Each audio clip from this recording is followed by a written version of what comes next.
दोस्तों, क्या आप जानते हैं गौतम अडानी ने सिर्फ और सिर्फ एक साल में 4050 करोड़ रुपए कमाए। दोस्तों, यह कहानी एक ऐसी बंदे की है जो कि 18 साल में पैसा ना होने के कारण उसने कॉलेज छोड़ दिया और ट्रेन पकड़ के मुंबई आ गया और सपने बहुत बड़े थे। और मुंबई आने के बाद सिर्फ 3 साल में at the age of 20 Gautam Adani वीकेंड सेफ मिलीनियर। इन्होंने अपने करियर की शुरुआत डायमंड ब्रोकर बन के की। आज अडानी ग्रुप के एम्पायर इंडिया के टॉप एम्पायर में से एक है जो कि इंडिया का सबसे बड़ा पोर्ट ओन करते हैं, जो कि गौतम अडानी के 62% स्टेक है। दोस्तों, गौतम अडानी ग्रुप यह कितना बड़ा है मुझे बताने की जरूरत नहीं है, जो कि गौतम अडानी अपना जीरो से एम्पायर खड़ा किया। उनके पास ऐसा कौन सा स्किल थे जो उनको जीरो से हीरो बना दिया, जो कि इस वीडियो में हम डिस्कस करने वाले हैं, यानी कि बात करने वाले हैं। बहुत ध्यान से सुनना।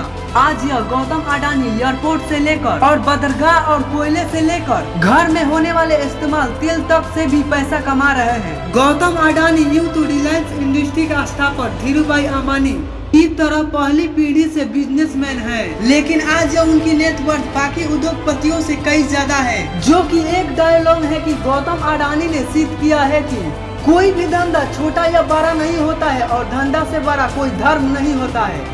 अब हम ऐसा इसलिए बता रहे हैं क्योंकि समय के साथ अडानी को जो भी धंधा मिला उन्होंने पूरे मन से किए, लेकिन उनको फर्श से अर्श तक पहुंचने का सफर काफी कठिनाइयों से भरा हुआ है। इनका जन्म 1962 में अहमदाबाद के एक आर्थिक रूप से कमजोर परिवार में हुआ। पिता का छोटा सा काम था लेकिन कुछ खास नहीं चल रहा था। ऐसे में वक्त के साथ आर्थिक हालत और बिगड़ते जा रहे थे। ऐसे में गौतम अडानी को अपनी पढ़ाई बीच में ही छोड़नी पड़ी और उनको हाथ पैर मारने पड़े। इसी बीच वह बड़े से शहर में बहुत उम्मीद लेकर आए हुए थे। उम्र बहुत छोटी थी, कम उम्र में तो मुंबई आ गए, लेकिन शुरुआती दौर में काफी संघर्ष करनी पड़ी। लेकिन कुछ वक्त बाद उन्हें डायमंड सप्लायर के यहाँ नौकरी मिल गई। 3 साल नौकरी करने के बाद उनको समझ में आया कि आखिर जिंदगी में करना क्या है, इसीलिए वह अपना नौकरी छोड़कर अपना काम शुरू कर दिए। जबेड़ी बाजार में डायमंड ब्रोकरी की शुरुआत की। गौतम अडानी को यह पता था कि आखिर हम यह काम क्यों कर रहे हैं,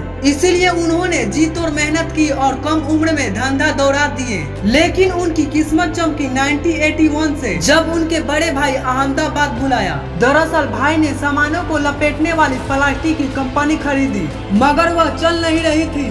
जो कि कच्चा माल चाहिए था जरूरत के हिसाब से नहीं मिल पा रहा था, जो कि बाहर देशों से कच्चा माल इंपोर्ट करना पड़ा। ऐसे में एक अवसर के तौर पर देखते हुए अडानी ने कांडला पोर्ट पर प्लास्टिक ग्रे यूल्स का आयात शुरू किया और 1988 में शुरू की अडानी एक्सपोर्ट, जिनका नाम बदल के बाद में अडानी इंटरप्राइज कर दिया गया। इसमें धातु, एग्रीकल्चर प्रोडक्ट और कपड़े की कमोडिटी ट्रेडिंग होती थी और काम चल पड़ा तो यह कुछ ही साल में कंपनी और अडानी इस बिजनेस से बड़ा नाम बन गया। और 1994 में अडानी इंटरप्राइज को शेयर बाजार में लिस्ट कर दिया गया।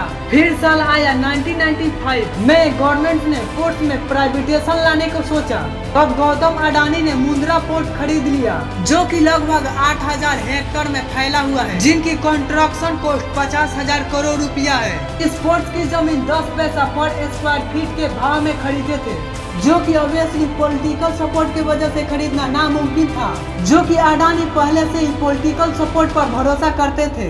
मैंने पहले से ही कहा था प्रॉब्लम्स मींस अपॉर्चुनिटी। वह इसीलिए जो प्लास्टिक ग्रेन्यूल्स की सप्लाई में प्रॉब्लम आई, जो कि इस बंदे ने अडानी एक्सपोर्ट बनाई, जो कि आगे चल के अडानी इंटरप्राइज बनी। जब माल सप्लाई करने में टाइम लगने लगा तो 300 किलोमीटर में प्राइवेट रेलवे लाइन बना दी। जब उनको फ्रीक्वेंटली ट्रेवल करना पड़ा तो 3 प्लेन्स खरीद लिए, जो फ्री टाइम में पॉलिटिशियन और बिजनेसमैन को रेंट पर देने लगे। जब पावर प्लांट में कोयले की कमी पड़ने लगी तो ऑस्ट्रेलिया जाकर तो इस बंदे ने कोल माल से ही खरीद ली। इंपोर्ट एक्सपोर्ट की वजह से उसमें प्रॉब्लम आए तो वहाँ उन्होंने खुद के ही एक्सपोर्ट्स बना दिए। आज 7 अलग अलग राज्यों में 13 पोर्ट्स इनका है। इसी तरह हर प्रॉब्लम को गौतम अडानी ने अपना बिजनेस बनाते चले गए अपने स्ट्रैटेजी के बेस पर, जिसमें लॉस मेकिंग बिजनेस को खरीद कर जिसमें उसमें भी प्रॉफिटेबल बना दिया, जिसमें रिलायंस पावर, जिसमें JAR का थर्मल ग्रुप पावर प्लांट और एलेंटा कटुबली पोर्ट भी शामिल है।